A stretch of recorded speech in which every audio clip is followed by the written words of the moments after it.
नीतीश कुमार अपनी ही बनाए परंपराओं को तोड़ रहे हैं। नीतीश कुमार हमेशा इस बात को लेकर बदनाम रहे हैं कि अधिकारियों से अकेले में मिल लेते हैं, लेकिन अपने ही पार्टी के विधायक, सांसद और मंत्री तक से अकेले में नहीं मिलते हैं। जिस चीज के लिए नीतीश कुमार शुरू से बदनाम रहे पार्टी में कि उन्होंने कभी सेकंड कैडर खड़ा ही नहीं होने दिया, आज वही नीतीश कुमार सेकंड कैडर खुद खड़ा कर रहे हैं कि अगर ये सिटिंग एमपी जो है या एमएलए जो है, अगर ये भागते हैं, खासकर एमपी 2024 का चूंकि लोकसभा चुनाव सबसे सामने है, तो वैसी परिस्थिति में हम कहां से वैसे प्रत्याशी, वैसे नेता को लाएंगे जो लोकसभा जैसा बड़ा चुनाव लड़ सकेगा।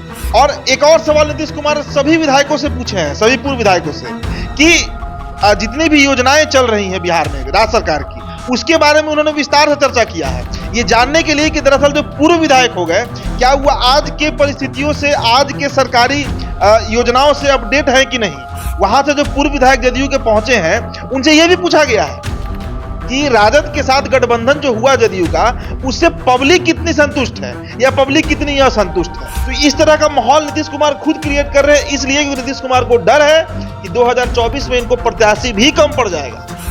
तो यही नीतीश कुमार है ना। उपेंद्र कुशवाहा इनके ऊपर आरोप लगाकर पार्टी से निकले और अपनी नई पार्टी बना लिए कि नीतीश जी हमसे बैठकर बात कर लीजिए। खाली नीतीश जी बात नहीं करते हैं, उपेंद्र कुशवाहा जैसे बड़े नेता से बात नहीं करते हैं, लेकिन आज पूर्व विधायक से इनको बात करना पड़ रहा है।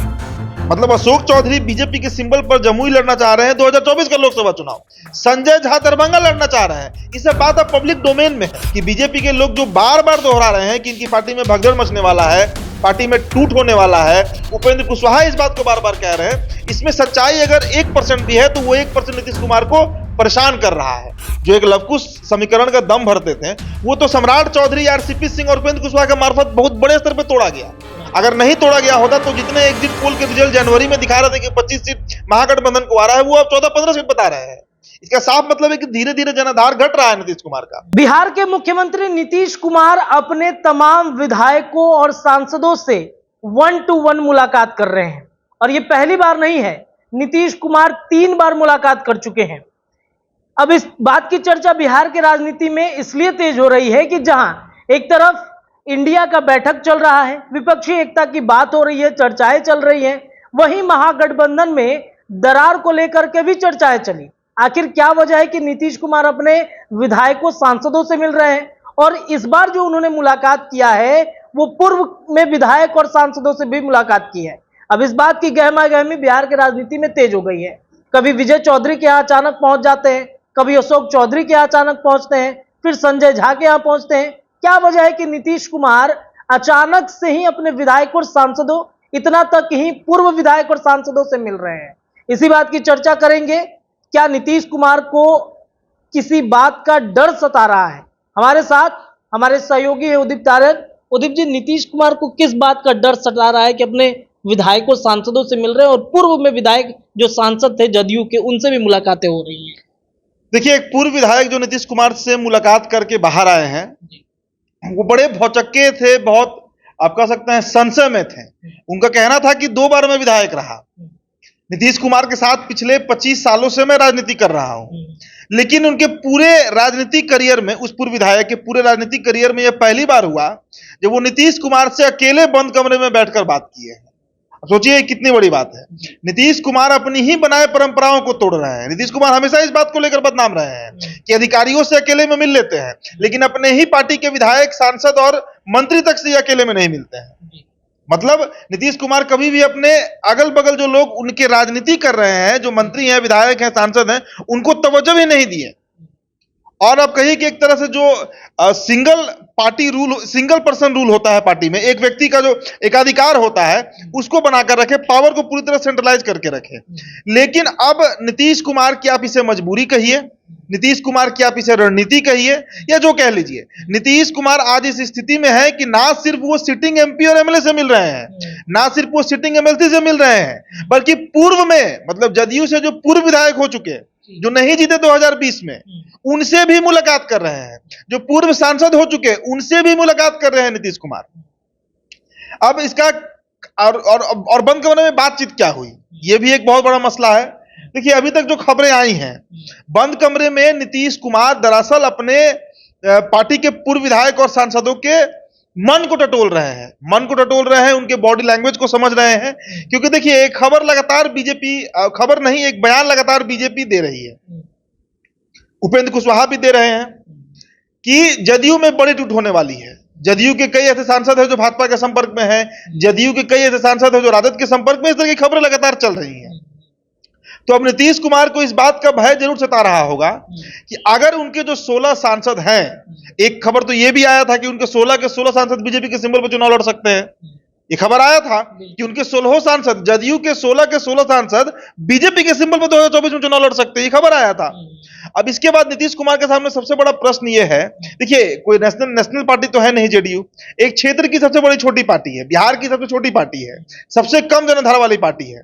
अब ऐसी स्थिति में अगर नीतीश कुमार के 16 के 16 छोड़िए, 16 के अगर 6 सांसद भी टूटकर बीजेपी में चले गए, बीजेपी के सिंबल पर चुनाव लड़ने के लिए, तो फिर उनके बदले में उनका ऑल्टरनेट कौन होगा? उनके बदले में कौन चुनाव लड़ेगा लोकसभा 2024 का? ये उस जो एक होता है ना कि सेकंड रो, जिस चीज के लिए नीतीश कुमार शुरू से बदनाम रहे पार्टी में कि उन्होंने कभी सेकंड कैडर खड़ा ही नहीं होने दिया, आज वही नीतीश कुमार सेकंड कैडर खुद खड़ा कर रहे हैं कि अगर ये सिटिंग एमएलए एमपी जो है या एमएलए जो है, अगर ये भागते हैं, खासकर एमपी 2024 का चूंकि लोकसभा चुनाव सबसे सामने है, तो वैसी परिस्थिति में हम कहां से वैसे प्रत्याशी, वैसे नेता को लाएंगे जो लोकसभा जैसा बड़ा चुनाव लड़ सकेगा? ये कोई मुखिया का चुनाव और विधायक का चुनाव तो है नहीं, लोकसभा का चुनाव बड़ा चुनाव है, देश का सबसे बड़ा चुनाव माना जाता है। और इसमें प्रत्याशी दमदार चाहिए, प्रत्याशी ऐसा चाहिए जो वोट ला सके, जो वोट कलेक्ट कर सके। और एक और सवाल नीतीश कुमार सभी विधायकों से पूछे हैं, सभी पूर्व विधायकों से, कि जितनी भी योजनाएं चल रही हैं बिहार में राज्य सरकार की, उसके बारे में उन्होंने विस्तार से चर्चा किया है, ये जानने के लिए कि दरअसल जो पूर्व विधायक हो गए, क्या वो आज के परिस्थितियों से, आज के सरकारी योजनाओं से अपडेट है कि नहीं। जनता के बीच जाएंगे वोट मांगने तो क्या कहेंगे, किस बात का वोट मांगेंगे, ये बात को भी टटोलने का प्रयास किया है नीतीश कुमार। एक बात और, नीतीश कुमार अकेले किसी विधायक से मुलाकात नहीं किए हैं, अकेले किसी पूर्व सांसद से मुलाकात नहीं किए हैं, साथ में उनके विजय चौधरी रहे। नीतीश कुमार को यह मजबूरी कहिए रखना पड़ा विजय चौधरी को, क्योंकि अगर कुछ बात मिस हो जाए नीतीश कुमार से तो कम विजय चौधरी उस बात को पकड़ सके। एक बात और, जितने भी विधायक और सांसदों से नीतीश कुमार मुलाकात किए हैं, उन सभी का नाम लिस्टिंग हुआ है, बजाते उनके पूरे बायोडाटा को लिया गया है, लिखा गया है 1 by 1। और राजद के साथ जदयू के जब अलायंस हुआ, उसके बाद से उस क्षेत्र की जनता, मतलब मान लीजिए कि बनियापुर विधानसभा है, वहां से अगर जदयू का कोई पूर्व विधायक पहुंचा, या आप मान लीजिए कि रामगढ़ कोई विधानसभा है, या आप मान लीजिए मटिहानी कोई विधानसभा है, वहां से जो पूर्व विधायक जदयू के पहुंचे हैं, उनसे यह भी पूछा गया है कि राजद के साथ गठबंधन जो हुआ जदयू का, उससे पब्लिक कितनी संतुष्ट है या पब्लिक कितनी असंतुष्ट है। क्योंकि एक चर्चा यह भी चल रहा है कि इनका तेजस्वी से भी नहीं बन रहा है। भाई चंद्रशेखर यादव का 26-27 दिन हो गया उसके कार्यालय नहीं गए हैं, आलोक मेहता अपने कार्यालय पिछले एक सप्ताह से नहीं जा रहे हैं, सुधाकर सिंह को इस्तीफे देना पड़ गया था, कार्तिक मास्टर को इस्तीफा ही देना पड़ गया था, तो अनबन तो है राजद और जदयू में। तो ये तो मान लीजिए राजनीतिक अनबन है, लेकिन जमीन पर जो कार्यकर्ता है दोनों पार्टी के, उनमें कितना बन रहा है? वोटर्स जिन्होंने 2020 के विपरीत परिस्थितियों में भी नीतीश कुमार को वोट दिया था, वो अब राजद के साथ जब नीतीश कुमार चले गए तो वो कितने सहज है?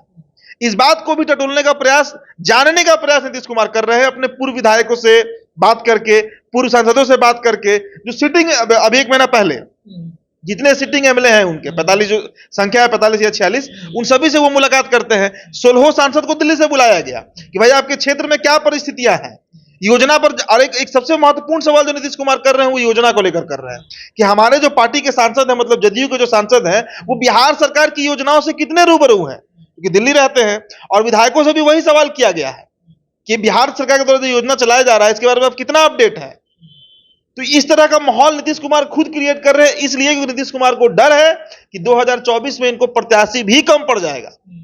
तो यही नीतीश कुमार है ना। उपेंद्र कुशवाहा इनके ऊपर आरोप लगाकर पार्टी से निकले और अपनी नई पार्टी बना लिए कि नीतीश जी हमसे बैठकर बात कर लीजिए, खाली नीतीश जी बात नहीं करते हैं। उपेंद्र कुशवाहा जैसे बड़े नेता से बात नहीं करते हैं, लेकिन आज पूर्व विधायक से इनको बात करना पड़ रहा है।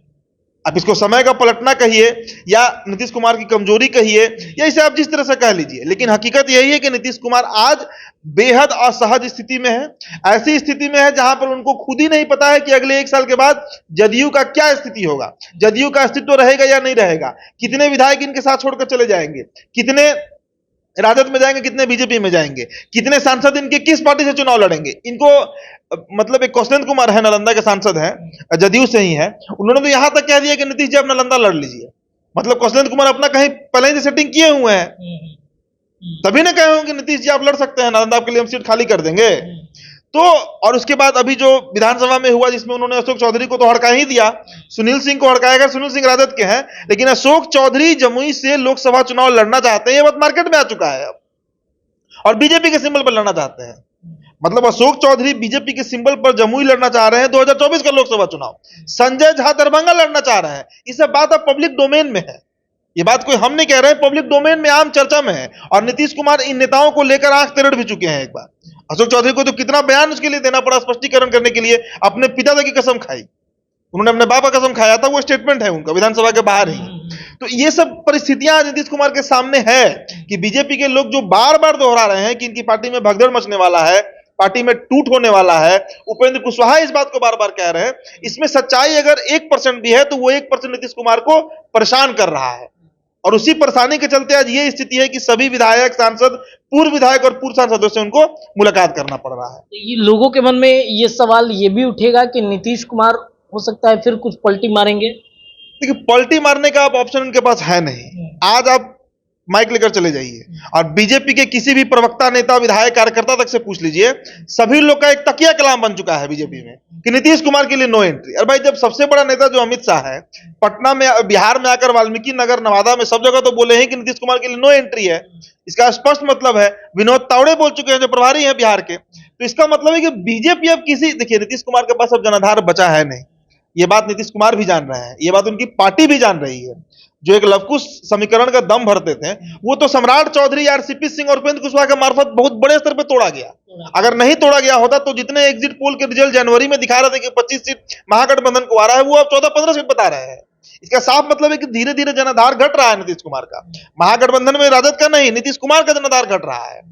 तो ऐसी स्थिति में आप खुद अंदाजा लगा लीजिए कि जिस पार्टी का लगातार जनाधार घट रहा है, नीतीश कुमार की पार्टी, उसमें सबसे जो बड़ा समस्या आएगा वो प्रत्याशी को लेकर ही आएगा कि कौन प्रत्याशी बनेगा, कहां से बनेगा, ये सबसे बड़ा सवाल होगा। इसके चलते आज नीतीश कुमार इतना मतलब खुद से मेहनत कर रहे हैं। पहले तो उन्होंने एक साल लगा दिया अपना महागठबंधन की एकता को लेकर, विपक्षी एकता को लेकर, कि पूरा विपक्ष एक हो जाए। इसके लिए हर स्टेट में गए, हर नेता से मिले, और जब वो काम पूरा हो गया तो कांग्रेस इनको साइड कर दिया। इनको भी इस बात का आभास हो गया है कि अब कांग्रेस हमको साइड कर चुकी है, तो कम से कम बिहार में अपना साख बचा रहे। और इनके पास अब सिवाय लालू प्रसाद यादव को कोई ऑप्शन है भी नहीं। अब कोई ऑप्शन नहीं है इनके पास, भले ही कितना भी आंख तले ले शिक्षा मंत्री पे या फिर राजस्व भूमि सुधार मंत्री पे आलोक मेहता पर, लेकिन हकीकत यह है कि बीजेपी के सारे दरवाजे अब नीतीश कुमार के लिए बंद हो चुके हैं। इसलिए अपना फील्डिंग कर रहे हैं कि 24 में हमको दिक्कत ना हो ज्यादा। अच्छा, एक सवाल ये भी उठ रहा होगा कि महागठबंधन से अलग हो सकते हैं, हो सकता है कि अकेले 2024 और 25 की लड़ाई लड़ दें। अकेले 14 में लड़े थे, 2 सीट जदयू जीती थी, तो अकेले अब देखिए, राजनीति संभावनाओं पे ही बात होती है। संभावना में हो सकता है कि अकेले भी लड़े, लेकिन ये बहुत रेलेवेंट आज के संदर्भ में नहीं दिखता है कि नीतीश कुमार अब अकेले लड़ने जाएंगे, क्योंकि विपक्षी एकता का एक जो मुहिम है खुद ही छेड़े हैं। अगर इस बार अकेले लड़े तो शून्य पर जदयू आ जाएगी, शून्य पर आ जाएगी। एक भी सीट जदयू का नहीं निकलने वाला है अगर अकेले नीतीश कुमार लड़ते हैं तो। चलिए, तो कुल मिला अब आप इसी तरह अंदाजा लगा लीजिए कि 2014 के नीतीश कुमार और 2024 के नीतीश कुमार बहुत बदल चुके हैं। 2014 में नीतीश कुमार एक बड़े नेता थे देश के।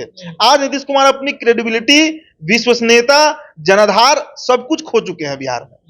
चलिए, तो नीतीश कुमार अपनी विश्वसनीयता खो चुके हैं बिहार में, और नीतीश कुमार को इस बात का डर सता रहा है कि 24 और 25 में पार्टी में बड़ी टूट हो सकती है, और इसीलिए शायद बिहार के सिटिंग एमएलए, एमपी, इतना ही नहीं, पूर्व में जो भी विधायक और सांसद रहे हैं उनसे मुलाकातों का दौर चल रहा है।